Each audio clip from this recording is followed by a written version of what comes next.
सुगना सोटई का दिया बहिना अपने पाल मती हो से जरिया सुगना सोटई का दिया बहिना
देखो तो भाई तो ही वाली खाना नहीं वाली खान हो जाइए भैया तो कहाँ बढ़िया गिरे गई उल्लू देखे वाले देखा कहाँ जा रहे मेरे भाई। अच्छा लेकिन कह रहा है कैसे कहाँ किल्लते पते दिल काटिए भाई रहो ढोल बने सो और वही जगह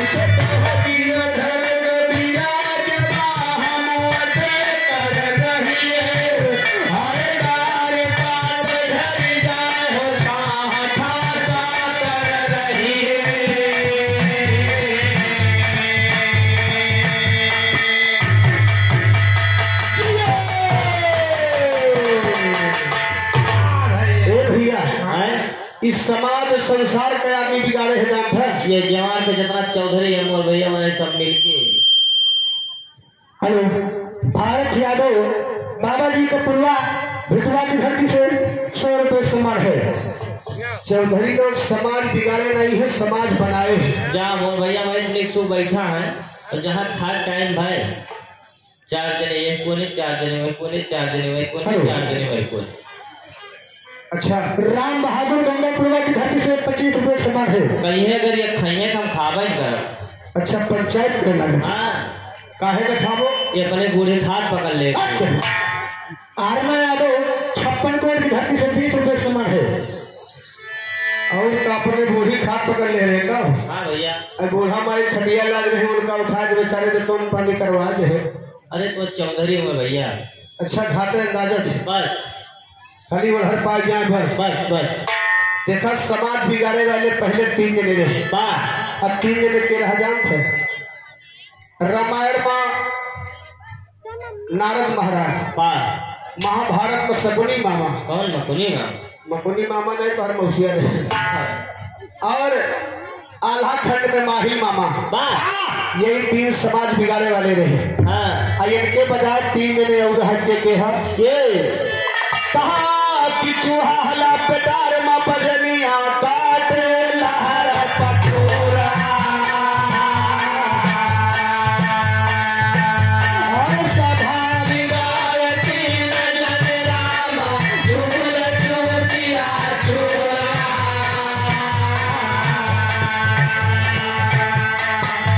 भैया झूल चूतिया चोर बैठ के घाट लगावे, हर मारे गहरा हाथ जहाँ तक अवसर पावे।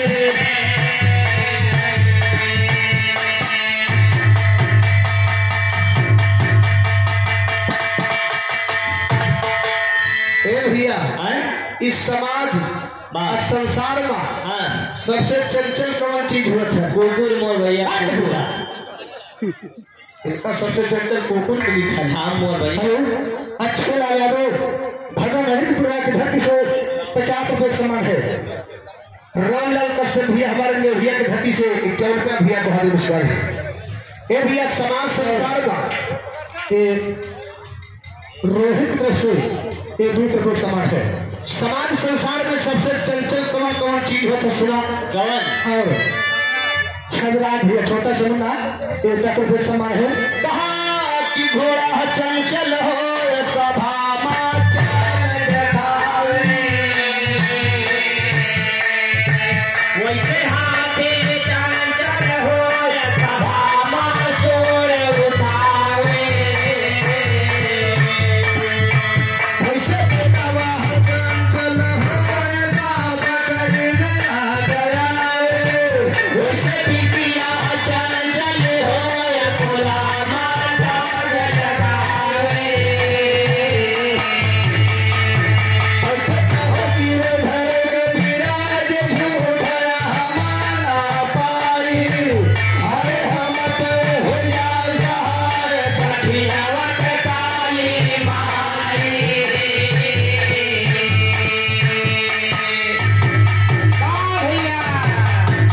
हेलो, राम खिलावन नरसिंह भागवत की धरती से 50 रुपए समान है। बा भैया बार जो अरे कम से कम तार चले हम छाड़ दे अंत यार। नहीं घर के है नहीं बता।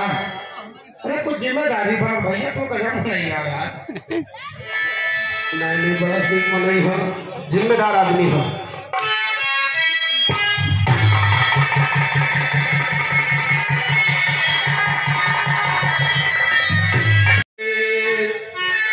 मोरे राम मोरे राम हे भोले जोगिया हो राम।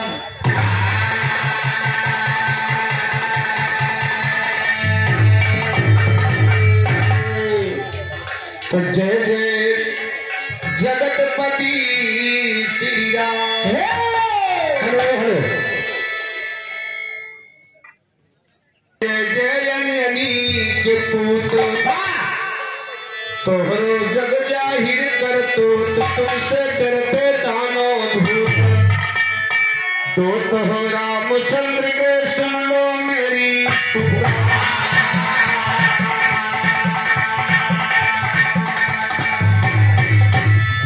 तो सुन लो मेरी पुकार करो हम पैदाया बजरंग बली, सुन लो मेरी पुकार करो हम पैदाया बजरंग बली, रात भर परसों दिया खाया है बजरंग बली, सुर के भक्त जनों पर ढाया है बजरंग बली, दया समंदर पार सिया कर सुधलाया बजरंग बली, राम लक्ष्मण का यही रावण बंधवाया बजरंग बली, हो जाए तेरी बन के पूजा खाया बजरंग बली, हो जाए देवी बन के पूजा खाया बजरंग बली, राज भविष्य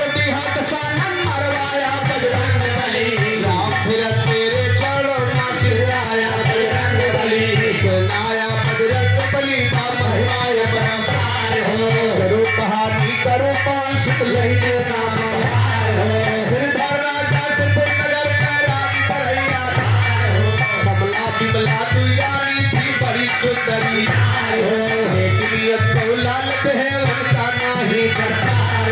जे कोई दुखिया द्वारे आवे धन देते जे कोई दुखिया द्वारे आवे धन देते सोना चांदी लाल ये सर भी भरा रहा है भंडार सोना चांदी लाल ये सर भी भरा रहा है भंडार सोना चांदी लाल ये सर भी भरा रहा जे कोई दुखिया द्वारे आवे धन देते दिन मापस भय हरि राजा के रूप गर्भवती बिमला रानी हो लेकिन कमला रानी जर के हो गई राम धीरज कहे कमला रानी करती सोच विचार राजेश यादव सुनील प्रभा की धरती से 20 रुपये सम्मान है। बड़ी धार्मिक कहानी आप लोगों के बीच में श्रीधर राजा के पास कोई मेहरारू नहीं भैया कमला और बिमला। अच्छा अच्छा काफी समय बीत गया हाँ राजा के कोई औलाद नहीं हुआ मेहरारू दूध छोड़ ए भैया काफी समय बीत गया राजा साहब धन दौलत सोना चांदी मोतीलाल विश्वमा नेवरिया की धरती से 100 रुपये सम्मान है। सोना चांदी धन दौलत रुकावत है कुछ समय के बाद भगवान परमात्मा के निगाह घूमी भैया बिमला रानी जो अंडा है वो गर्भवती हुई है। अरे राम अब कमला रानी वैसे रहेगी वाह वाह वाह भैया जब बिमला रानी गर्भवती हो गई तो कमला रानी का जन्म हुई है बाबूजी। कमला रानी अपने दिल में विचार कर रही है सोचत होता अरे सोचे मनवा ए भैया सोचे मनवा कमला रानी अकदीनावा सोचे मनवा कमला रानी अकदीनावा सोचे मनवा कमला रानी अकदीनावा सोचे मनवा ए भैया कमला सोचे मेरे सबद के पुत्री अगर हो जाए अरे बेकदरी हो जाए हमारी अरे 100 दिन हो चलाए पाए गतियों खजाना सोचे मनवा पाए गतियों खजाना सोचे मनवा पाए गतियों खजाना सोचे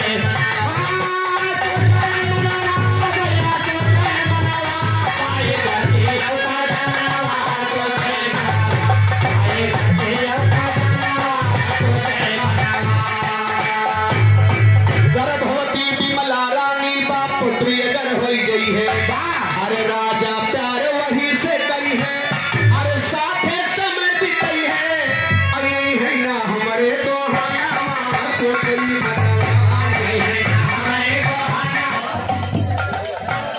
अपने दिल में विचार कर रही है लेकिन सोचत है का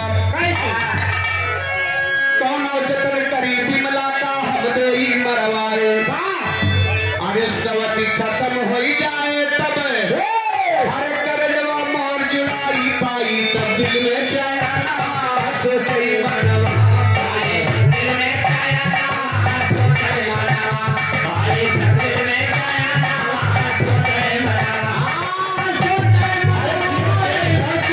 मनवा पाए दिल में चैन सोचई मनवा पाए दिल में चैन सोचई मनवा। यह कमला रानी सोच रही है कि बिमला रानी को मरवाए गई है बांस न बाजे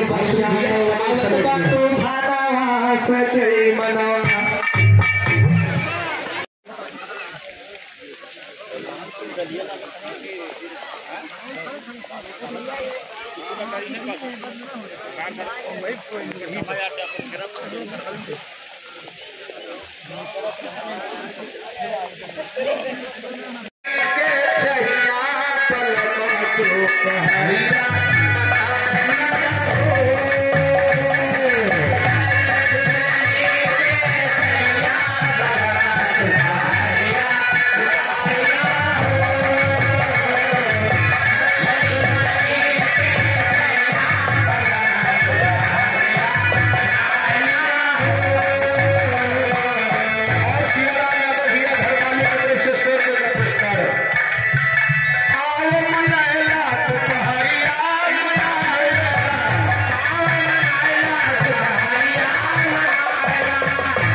पिछड़ा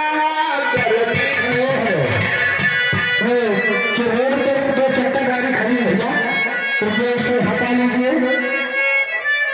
और तो ट्रैक्टर जाने वाला है राशन ले जाके दो चक्कर गाड़ी खड़ी है उसे हटा लीजिए।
राकेश यादव लोहिया की धरती से 104 रुपया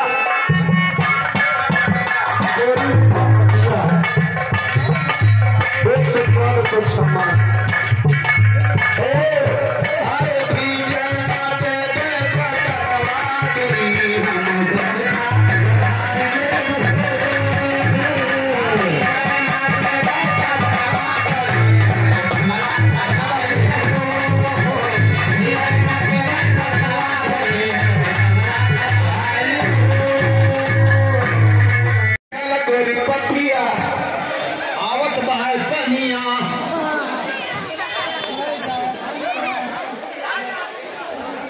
गिरत बाह पनिया भागवत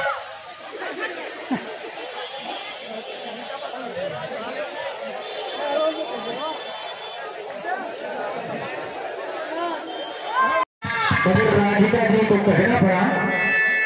और लागो सागर मन पैया रे पैया रे पैया अपना छोड़ के गया कन्हैया रहिया तो गया कन्हैया रहिया तो होनी अपना छोड़ के गया कन्हैया रहिया तो अपना छोड़ के गया कन्हैया अपना छोड़ के गया कन्हैया रहिया तो कन्हैया रहिया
माथे हरि कान्हा से बुलावे तो हार कान्हा से बुलावे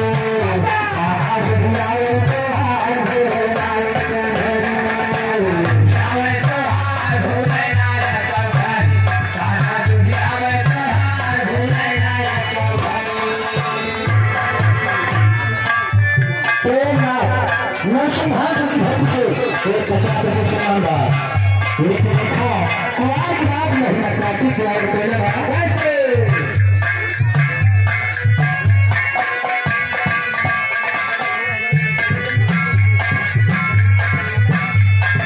जगन्नाथ यादव गाँव कल्याण भक्त 50 रुपये सम्मान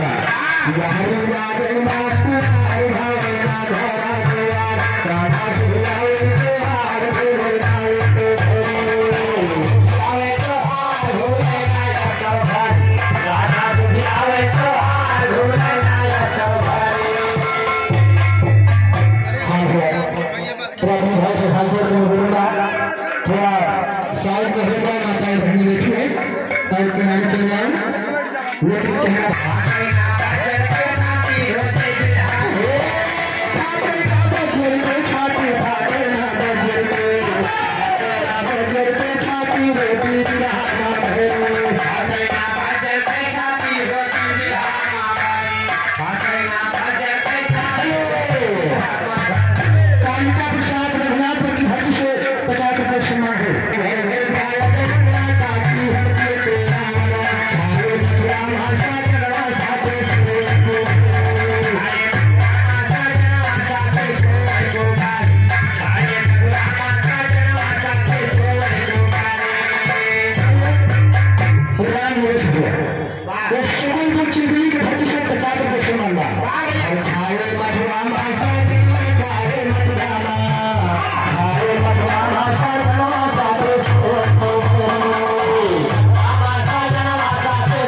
हमारे देश समाज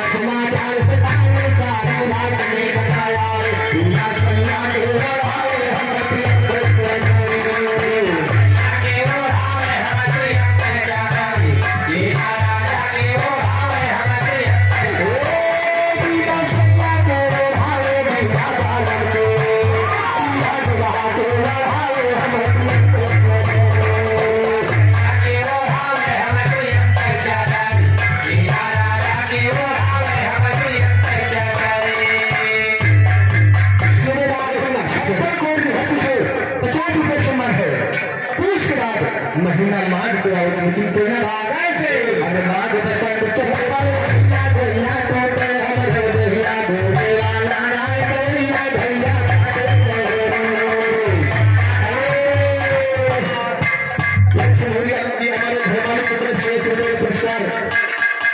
राम लखन भैया दर्शन भाग से समान हुआ भगवान हमारे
आदरणीय राजकुमार यादव मुंशीगंज उत्पादन भट्टी से ये डिब्बा सोन पापड़ी हम कलाकार को बोले हैं पानी पीने के लिए भैया गर्मी बहुत था जाए लगे तो कभी रास्ते में पानी पिया आदमी है भैया हमारे बहुत बड़े आदमी है बहुत अच्छे आदमी है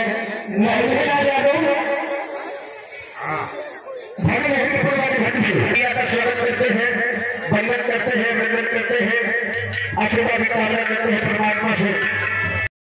शक्ति दुनिया मिले जगह दिमाग जहाँ काम करे जेकर दिमाग जहाँ काम करे तीनों जने अच्छे वाले अच्छे की तरफ दिमाग लगाएंगे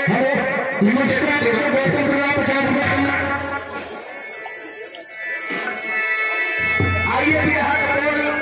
और बिहार नरेंद्र यादव बिहार खाली तीन के बाद एक गाय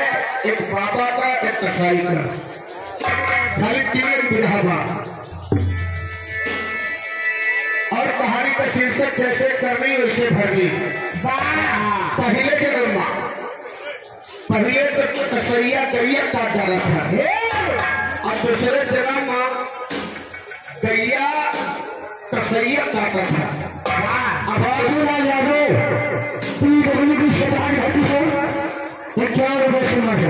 अब आप लोग विचार करेंगे कि गैया कसैया कैसे काट पाएगी भाई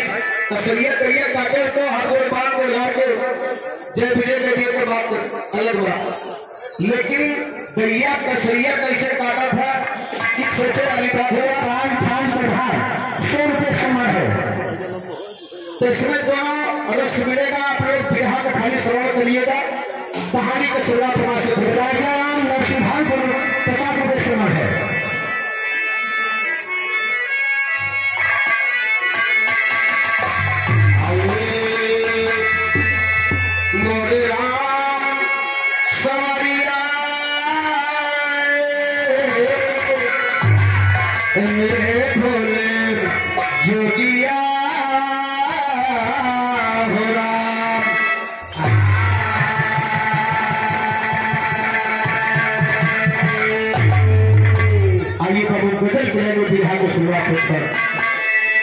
हर चोला चेतन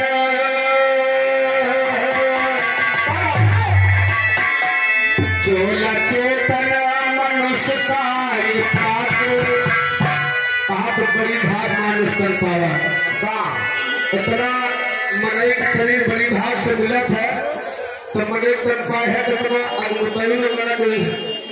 चरण खराब के लिए धर्मेंद्र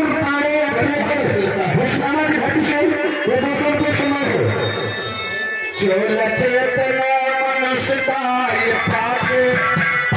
पाया दीना लाना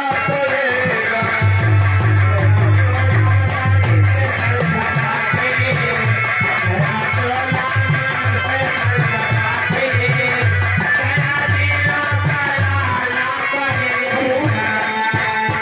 राजे के हाउस साउंड सर्विस नहीं की भट्टी से 100 रुपये समान है चोला चेतन मनुष्य का पाके दया की नोट लाना पड़ेगा सत्यनारायण पद्मी की प्रभा की भक्ति से 100 रुपये समान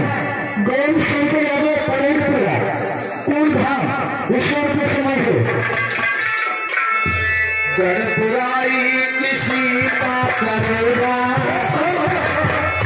सरपुराई किसी का करेगा, कभी बदला चुकाना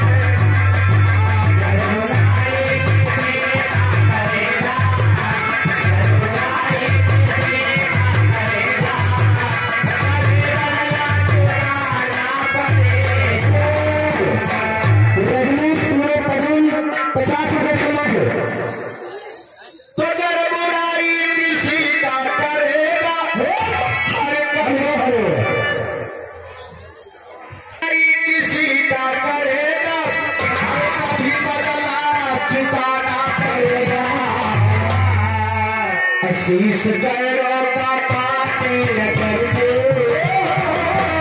शीश गैरों का पापी करके, कभी अपना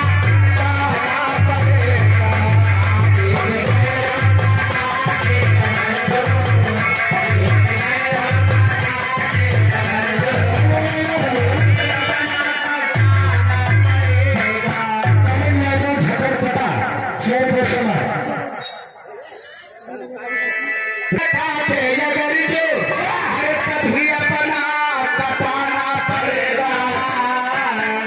एक संत की चूकी कहानी, एक संत की चूकी कहानी, आज सारा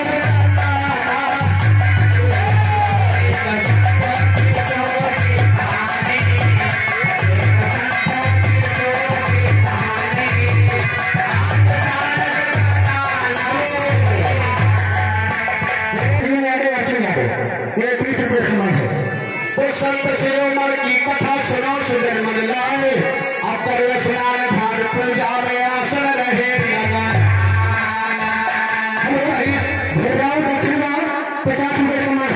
वही समय में भागत के गुजरी एक ठिकाए, और रही झाल कुटी घाल के बगले वही मछली बिगड़े। बाबा संत शिरोमणि महाराज तपस्या के लिए तपस्या करने के लिए वही समैया पर भैया कसाई करिया के खेदे रहा, करिया तो राय उठा गया। वाह, करिया के खेदे रहा, कसैया पाए नहीं, करिया काफी दूर निकली गया। बाबा के कुटिया के पास पहुंची, झाड़ देखे झलिया में लुटाई गए। अब कसैया पास में पहुंचा तो करिया में झलिया में छिप जाता।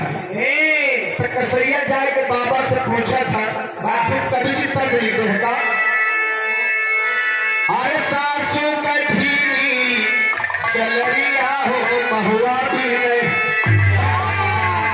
लेकिन भाव अरे कैया के पिछवा कसैया हो या तो पहुंचल वाला, कैया हो या तो पहुंचल वाला, कैया हो या तो पहुंचल वाला। अरे कैया के पिछवा कसैया हो, अरे ये तो पहुंचल पाया है, अरे इसी गलिए को कैया हो पूछे बाबा से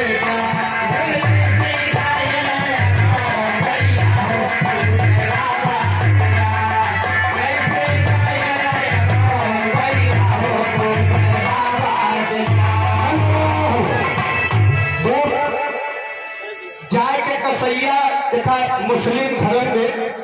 हिंदू धर्म को पूजा पाठ कहा जा रहा है। प्रकाश यादव मलिका धर्म से 50 रुपये समान है। बाबा जी तपस्या कर रहे हैं और कसैया गलिया के भोजन रहे। कसैया का पता नहीं बाबा भाई के क्या करत है। पहुंचा बाबा मथुरा पकड़े, हे बाबा इधर गंगा नहीं आई, लेकिन बाबा जी ना बोल सका थे, डोल सका थे, तपस्या कर तो बाबा जी करे थे का, अरे बाबा लगाए भी अनवा हो बैठे लठिया,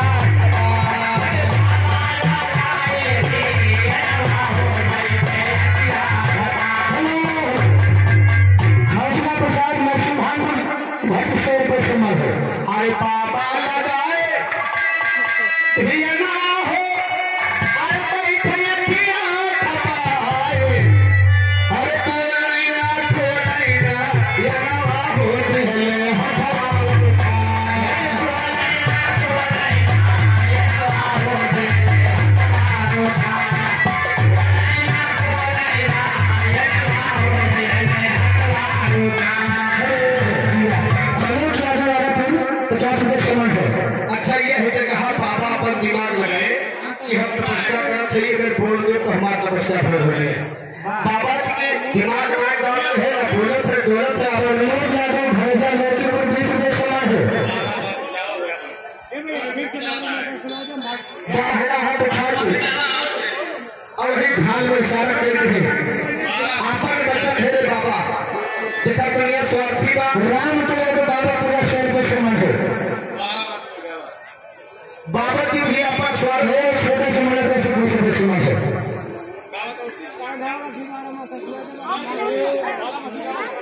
इशारा किए। जब कसाई बाबा जी का इशारा पाया कि वो झलिया भैया ने बाबा जी का पिंड छोड़ के झलिया को प्रकट है। कहना बताइए श्याम लाल मिश्रापुर से हर पाए हाथ का इशारा साई चला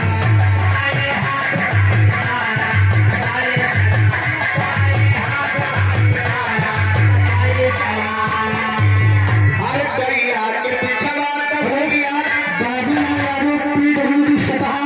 एक 50 रुपये सम्मान है। गैया के पिछवा का सैया घुसल मोतीलाल मुसलमान नौजवान भोटी है 50 रुपये सम्मान है। खोजत गैया मिलल तब हर डंडा पिछिया पर मारा कसाई चला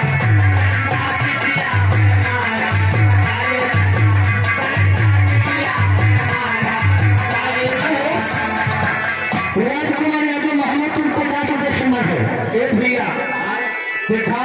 हम पानी से हिंदू धर्म में गाय को माना जाता है। कसाई को क्या पता उनको बड़ा देर से परेशान है। जब गरिया के पाए बाबू राकेश यादव भरी 50 रुपये सम्मान है। खींच खींच के डंडा मारने लगा। गौ महारानी की आंख से आंसू चल पड़ा। देखा अजनबी आदमी का जानवर को भी पहचान हो जाती है। वाह नहीं तो तू कोनो मांगता था कोट पैंट पहरा के भीख मांगने वाले कोट पैंट पहरा के गांव में खाली एक चक्कर घुमा जाए।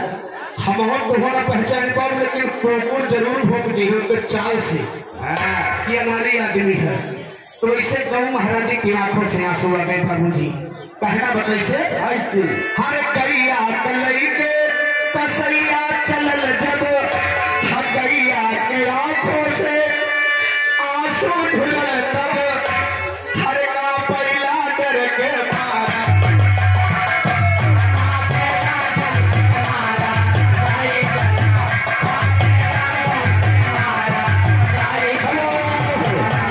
राम होत नरसिंह भाईपुर की घाटी से 50 रुपये सम्मान है। अरे गैया कलई के धारा अपने आवे और लई जाए के फेटिया पर हर गैया का पधावे हर कर में लई के कुल्हारा सारी चला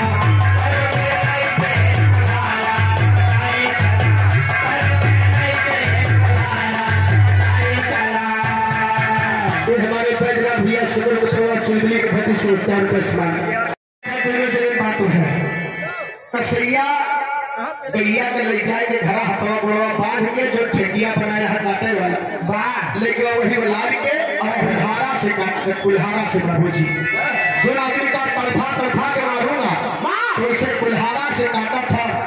वाले परमात्मा देख रहे हैं। करनी के भरने जरूर मिले वाह ये भी आप तेरी के भाव कभी लिखे होता है।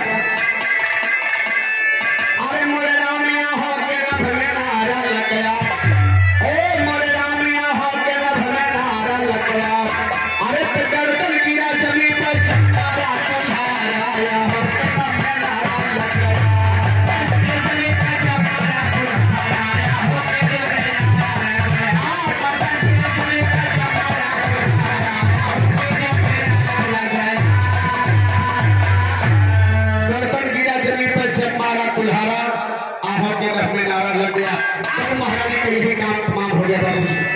लेकिन ऐसे परमात्मा जो मायाबाज है आवाबाव के जाए टाइम के मुताबिक ये भी आपको सुने बाबू मर गए कसैयों मर गया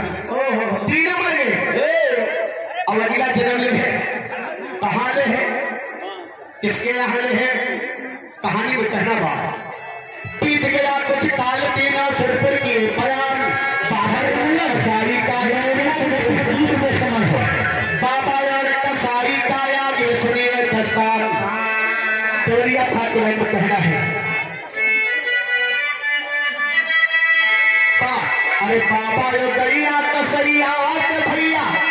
अरे आगे सुना तो सतारिया अरे तीनों जन्म तीन पाए नगर माँ जैसे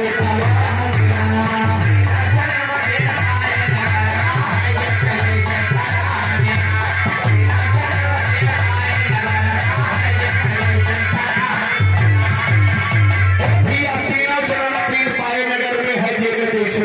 भैया हेलो सुंदर माता मास्टर मुसलापुर की भक्ति से 100 रुपये समान है।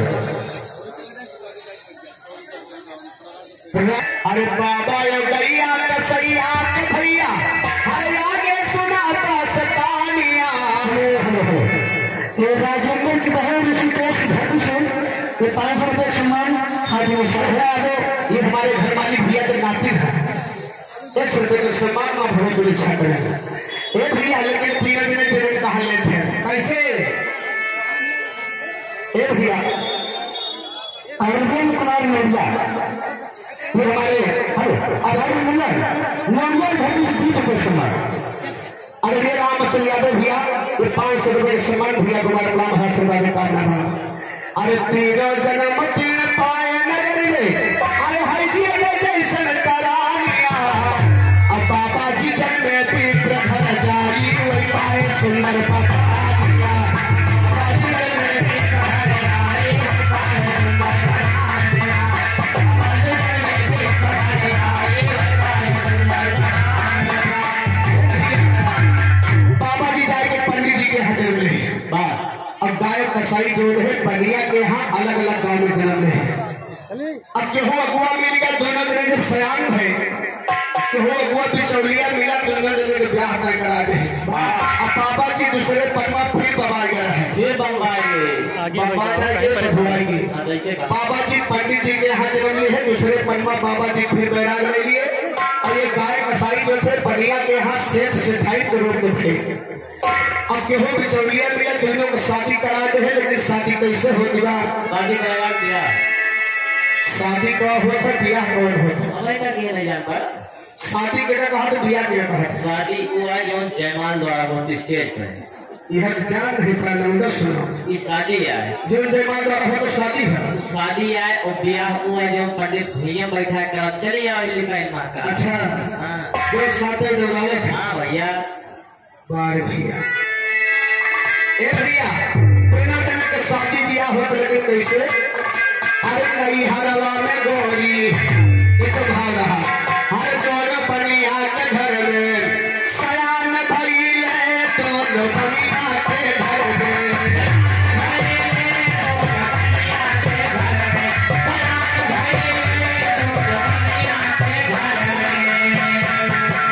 दोनों के साथे में धूमल भरिया आई बहुरिया पिया की नगरिया। अरे सदिया पर नैना मिलान भइले दोनों बनिया के घर में।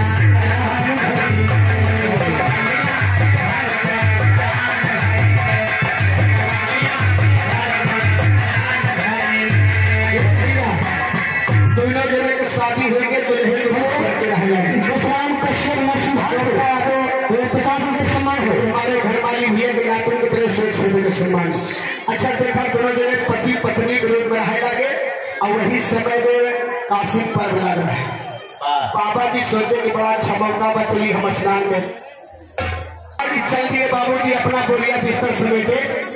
स्नान करने जा रहे हैं। छोटा समझना सेठीपुर की भक्ति 100 रुपये सम्मान है। एक प्रकार भैया बाबा जी का चलत चलत साफ है। सोचता है रात गुजार चलत ठीक नहीं बा आज रात यही गांव में गुजार ले सवेरे उठ के चलते हैं। वही गांव में पहुंचे जोने गांव में गैया का समय ये 50 सिपाही जल्दीपुर की भक्ति से 100 रुपये सम्मान है। कहना बात छंद के भाव वहां से बांधे कमाई कर में तुम्हारी काशी नगरी चले बाबा।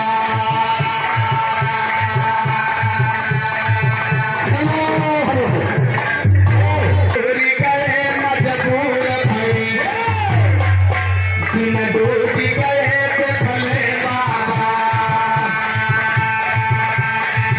खैले नगरी दूसरी कुमारी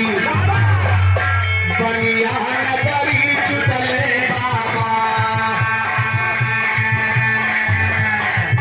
बनिया के भवन कुबटिया की चमन मन होई के भवन बनिया के भवन कुबटिया की चमन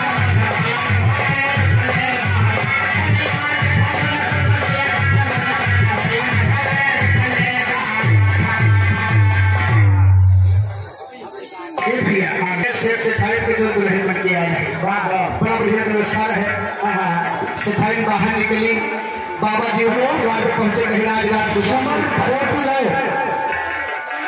सूरज कश्यप लोरिया घाटी से 100 रुपये सुना आज रात गुजार गई सवेरे के चलते सिपाही से द्वार पर में सिपाही नहीं आई है कहना बात लेकर अरे सूरज देखी जब बाबा गई अरे उठा काम का चाला या हो के न भमे नारा लगा अरे तुम्हारा काम कला पहचान प्रेम की धारा या हो के न भमे नारा लगा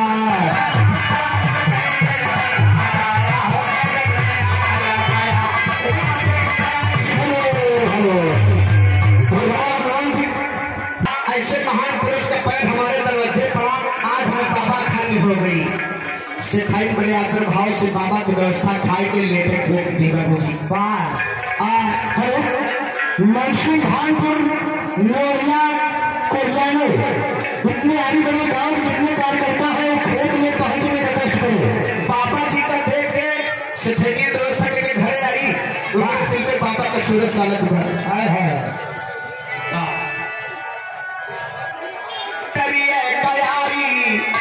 बाबा को सुरतिया जी करिए मचाई बाबा को सुरतिया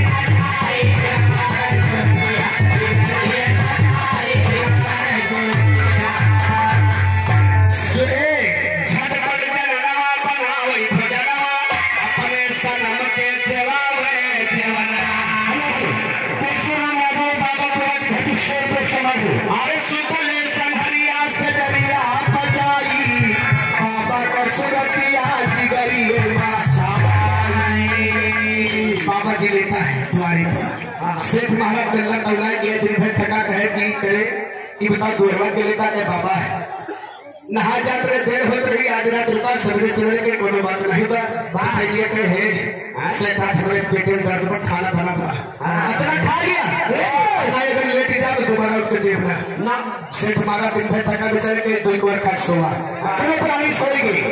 सठैनिया के दिन नहीं आओ तो बाबू कहना बा सुत गई में सजना भी तलया धीरे दिया गोलावार का भगत है उठले और बतिया रात को जब 12 बजे तुम से भी चोरी से ठाई उठी अब बाबा के आसन के पास पहुंच गई कहना बा गोलावार का भगत है उठले और बतिया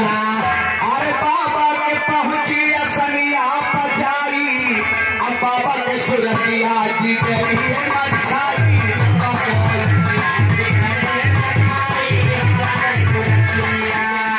बाबा के पास रात में 12 बजे से टाइम पहुंची बाबू मारे परा दिन भर पैदल चला उन्होंने घोष आवाज ना रहा सफेदिया सोचा था कि जोर से आवाज लगाओ तो टोला पड़ोसी वाले जाग गई है अच्छी तर्ज में जगावत है क्या जगावत है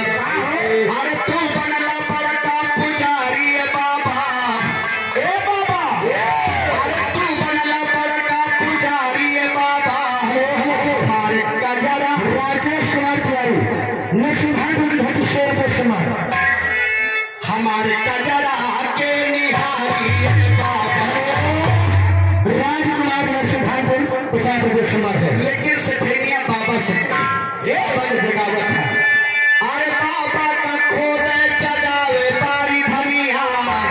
अजवनिया के मजा लेता बाबा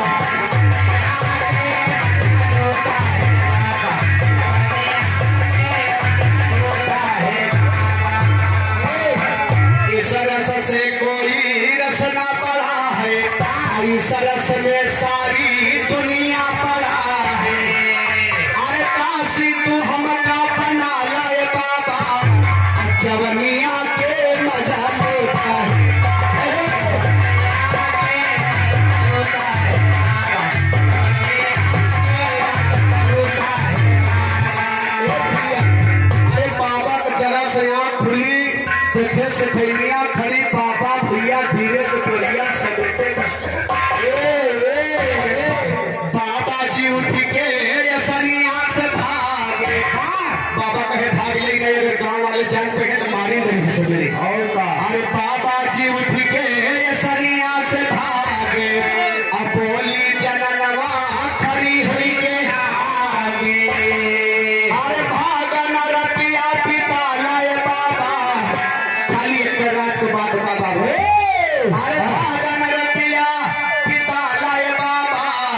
जवनिया के मजा लेता है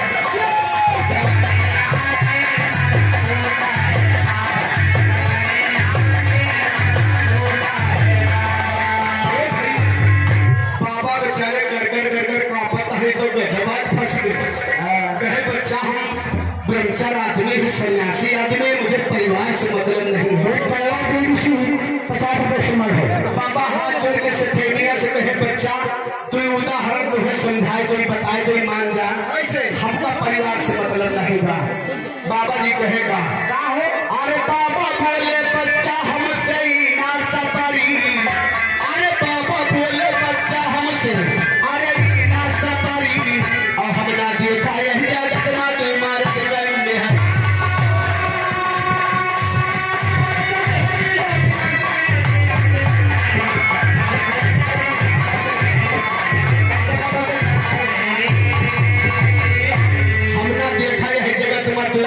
है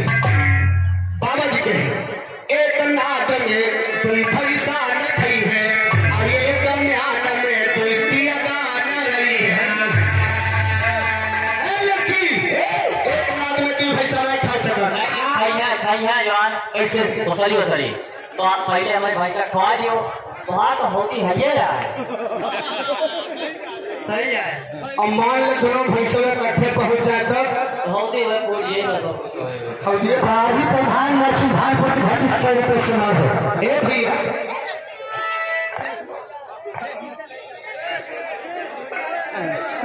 अरे बाबा नाम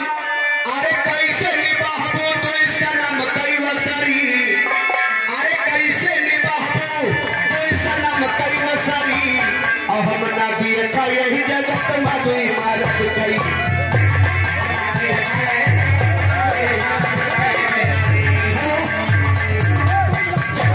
नरसिंह भाई को 100 रुपये से मार है सुनहरी आगे भी जमाने खाए लिखल बड़ी पत्तियां जवन नाम पगला भोर भोरे हम हंसा चोच न भोरे जवने ताले पगला चुन के चला जाते हमें हंसा चोच मारे नहीं जाते बात समझा अरे बाबा ना बटोरी है जुठारी पतरी और हम ना दिए का यही जगत मधुई मारत कई में हरी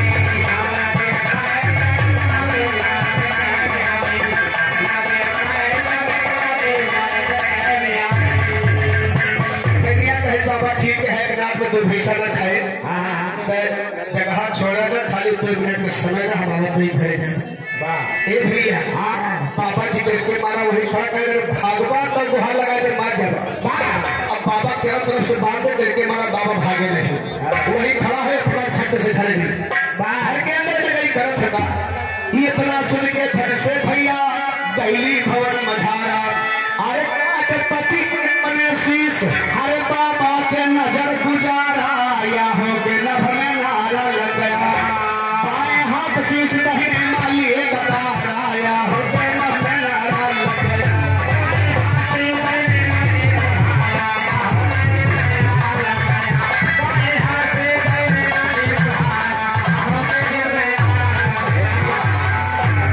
बाबा जी खड़े हैं घर में गई गणास पहाड़ के मन से घुसोर गई खच से मोड़ ताल है अब मोड़ ताल के बाबा के सामने गई कहे कहत रहे कि अपने आप में 2 पैसा न खाई अतः पहटा साफ हो गया अब तो हरे भरोसा बात अब ना खाए अगर ना खाए तब ये नहीं काट अरे अरे पापा जी का बीपी हाई हो गया कहे कहाँ फंस गए आई के कहना बाबा से कहा था हरे जाके पापा के सरनिया अरे जाके बाबा घनश्याम सोया प्रधान मोहनपुर 50 रुपये सोना है हरे जाके बाबा के सरनिया और घोष यादव कनिकापुर की भट्टी से 50 रुपये सोना है जाके बाबा के सरनिया बोली धनिया जाके बाबा के सरनिया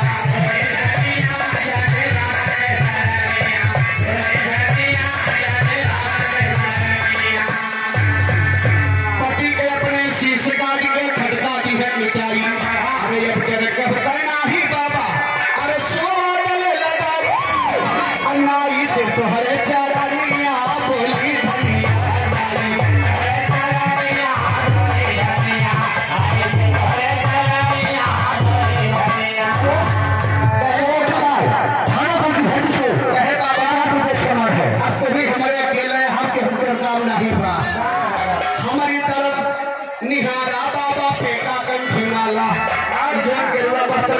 वाला पहले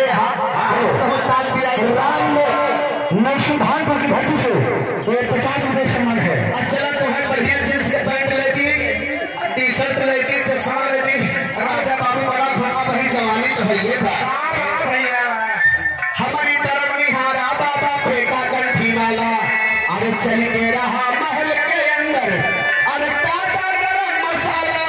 और छोड़ा भटियो भजनिया बोली धनिया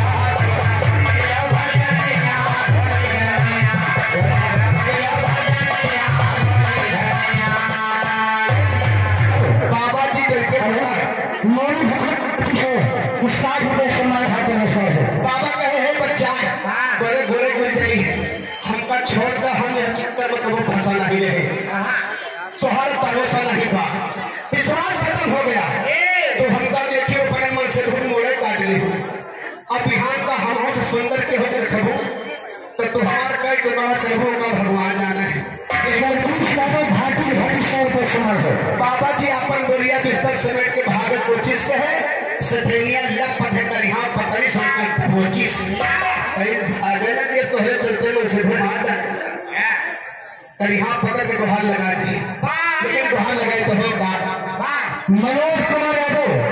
भगवान राम कुमार की भट्टी से 50 रुपए सम्मान है। अरे सुन के नारी के चिघार, अरे तुम्हारे नगरी से कुछ बकरिया दिखाई दे। रामचंद्र मास्टर सूरीपुरा पीपी मास्टर हुआ 100 रुपए सम्मान है। ऐसे थे तुम्हारे गाय लगाए से थे बाबा का पड़े रहे पर सठेनिया कहे इसने मेरे पति को मारा, अरे मोर भैया गाँव वाले हैं बाबा हमारे मन से भी मारी जाए और हमारी इज्जत लूट आवा है बाबा, इसलिए बाबा को भागे ना दे पकड़े रहते इसने मेरे पति को मारा, अरे तो लूटन चाहे धर्म हमारा, मैंने पतिना को हार बता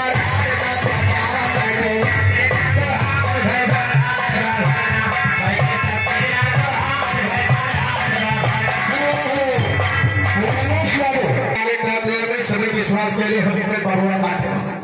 आजकल के बाबा के ऊपर कोई भरोसा नहीं रह गया। बाबा सलाम को देख लीजिए, तमाम बाबा ऐसे हैं कि भैया सब कुछ भैया भैया बस कोई पहुंचा देगी तो राजा कचहरी फैसला था, राजा के कचहरी में गए डॉक्टर राम कृपाल यादव गठनिया की भट्टी से 100 रुपए सम्मान है।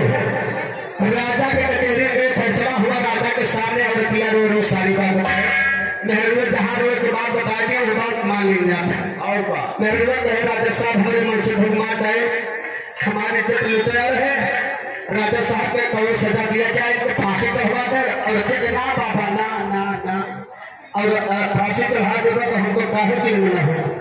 वहां को बिगाड़ के हरा भी तो कहता तो वह नेहरू कहे कि ये दाहिने हाथ से हमें पति को शीश काटे हैं, इनके दाहिना हाथ कटवाइए बाकी हमें छोड़ दिया और वही बाबा पर दाहिना हाथ उठा के छलिए इशारा भोले यादव समाज सेवी पता जंगल रामनगर 100 रुपए सम्मान है। आपको भागीदारी बाबा रहे इनके दाहिना हाथ कट गया बाबू जी, मैं कहानी में निचोड़ यही था हर बस रुपये 5 गए हैं, सही ढंग से बिहार आए तो कम से कम 20 से कम 25 लेकिन कहना बात लिखल गोरी पतिया लिखल गोरी पतिया पिया परदेश लिखल गोरी पतिया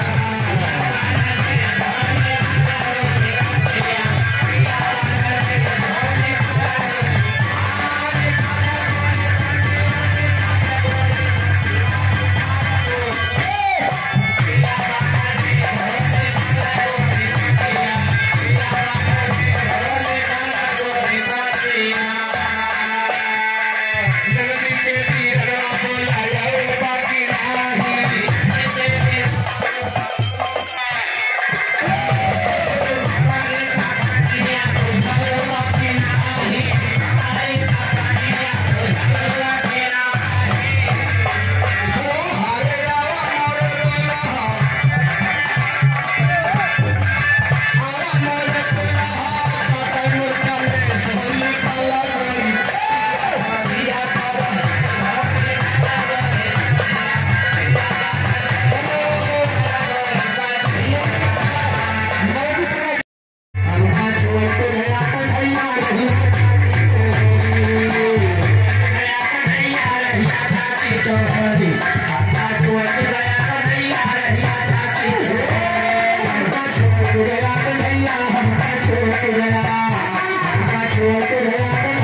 Bye.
पुरस्कार में भैया के पवन भक्ति सुबह भैया का पुरस्कार है। अरे हमारा के लगा ही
सूरज यादव भी हमारे अरे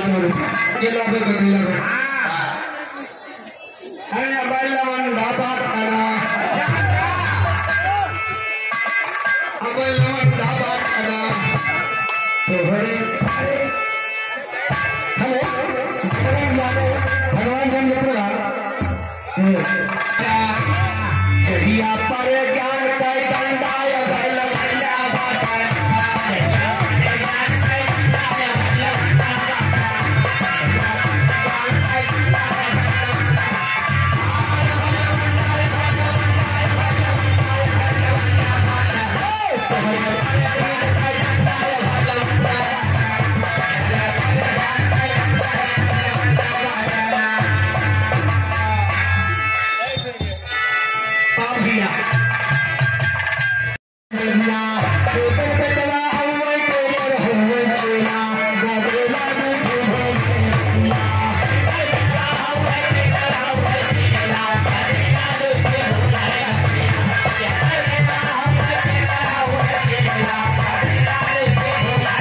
ज्ञान दशरथ जी के विश्वामित्र के चेला का दिला घुमा दिया। ये हमने कहा था, क्या कहा था बाबू? बिना पीले वाले हाथन में मोबाइल देता। अरे कहा अरे देखा गजबन बदल गई स्टाइल रे भैया। अरे काका उसको देखा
आपके जुगमा भैया ताम झाम के काम जरूरी बात और ताम झाम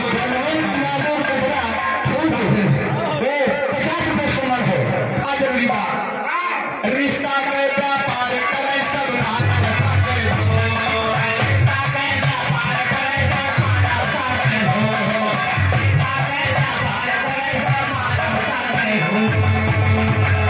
भैया आजकल जगह नौकरी पाई जाती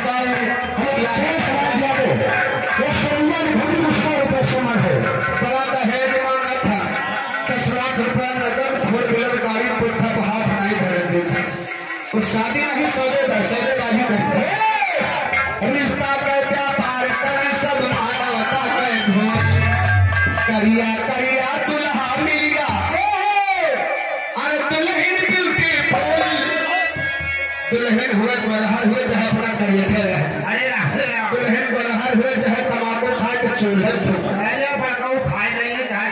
करिया करिया दुल्हा मिलगा दुल्हन मिलती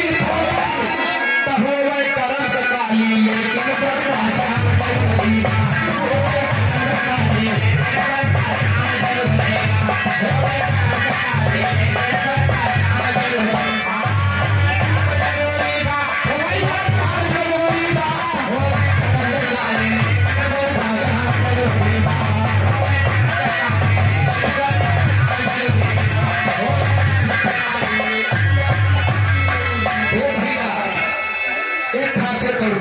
धर्मा गुजरी नाही भैया मान धरा तुम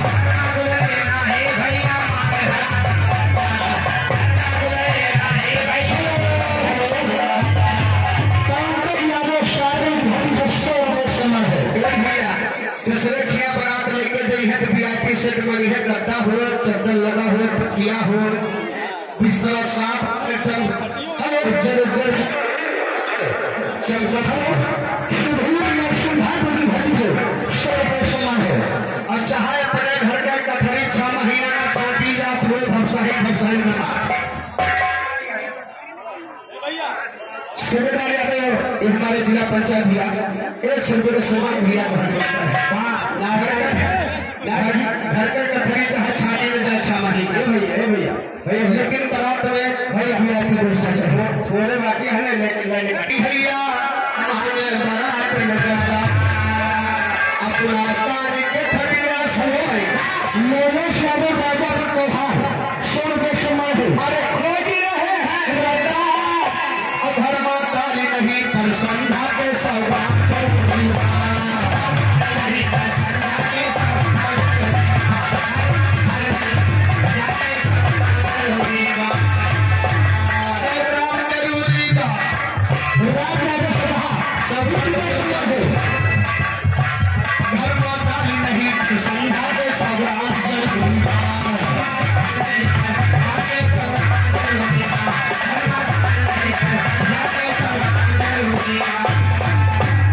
और क्या जरूरी बा और का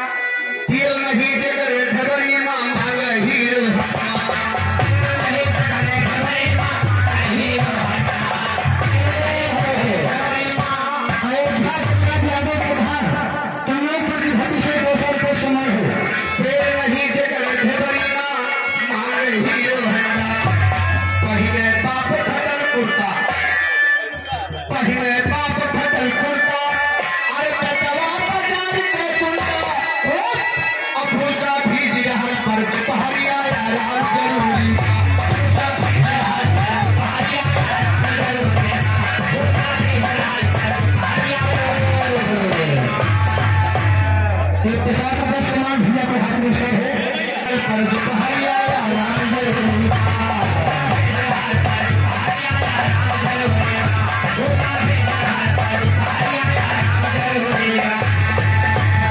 सबसे जरूरी का बात आमद रही है ठंडी का हर साल हो नर्सिंग धान पर 50 रुपये सामान है आमद रही है ठंडी का हर साल हो बच्चा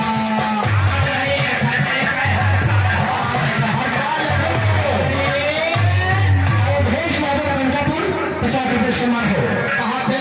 हम और ज्यादा खर्चा नहीं लगा साइकिल जीत गए बबलू यादव हमारे ये सराय खेमा के घटी से चलते हैं आमद रही है ठंडी का हर साल हुआ है बच्चा अरे कफे से बढ़िया चेरी के संग अरे कहाँ किधर ना अच्छा तो खुशबू कहाँ कभी जीत हो जाए काम जरूरी बा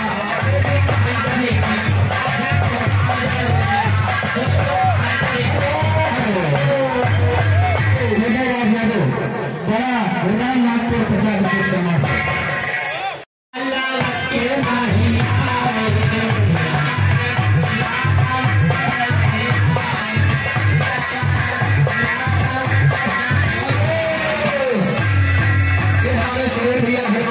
से 70 रुपये का पुरस्कार 30 रुपये सामान है इसी गीत पर है पिया का सिया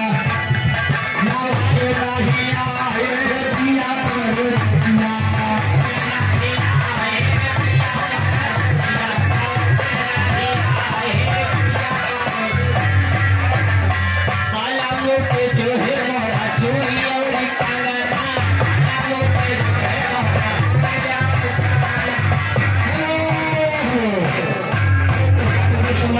फरमाइश बनी बच्चे क्या बालाओं पे जो है मोरा चोरी और कंगना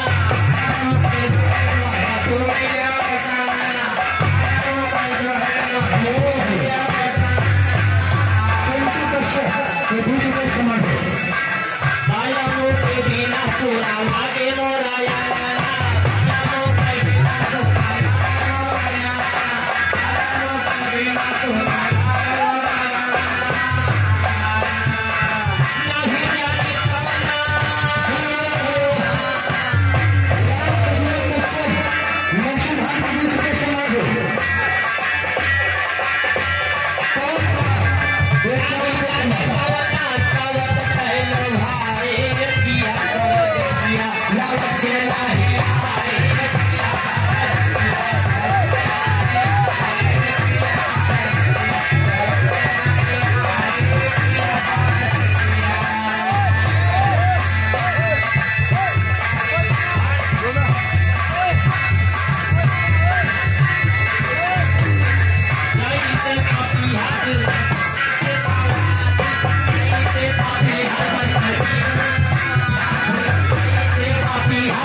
पीछे हो गया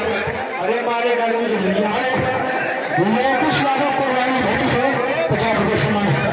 करते करते करती ना भैया आगे आ रहा है तो आओ भाई झूलने के छहिया बलमा को बहारिया लगाया भाई झूलने के बेटा सब नसीब भाई पर सर को हुए खड़े उसमें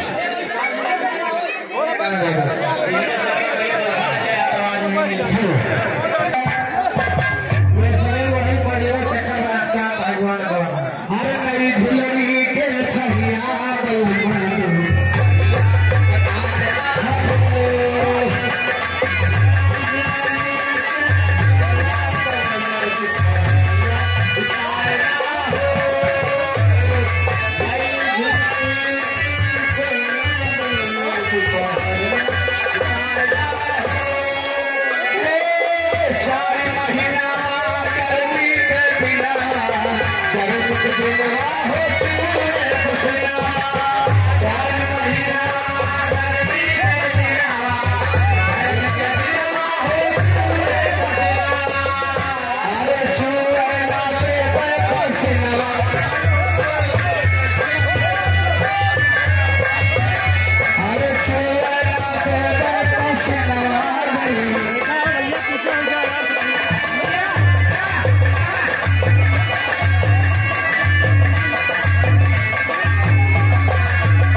अरे 4 रुपया 10 रुपया फेंक दिया, ठीक है,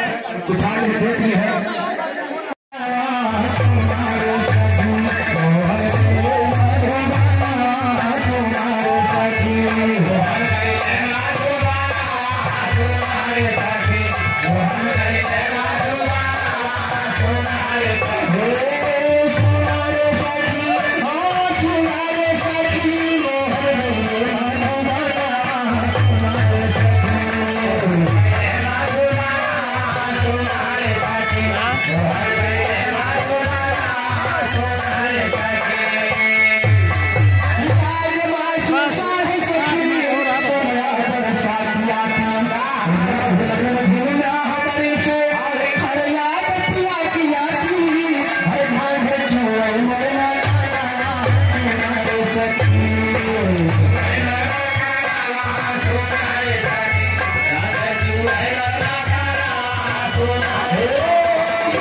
देखो भैया बहुत हमने बहाई नहीं थी अब तोहरे दिले भवानी खेला था हम सभी सादा आदमी कहना था अरे हो सका हम हो सकी अरे फसाई हलचल चल चक्कर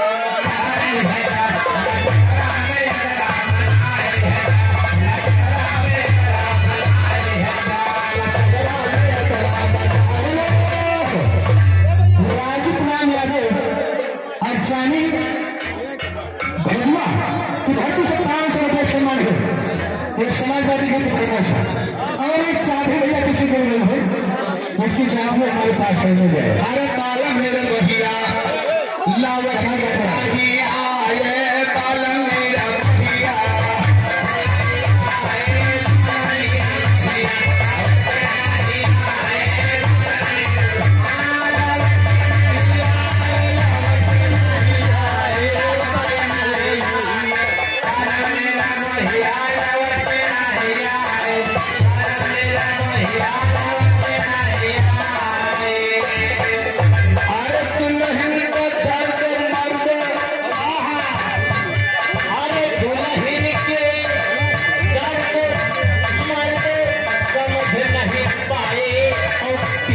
परदेश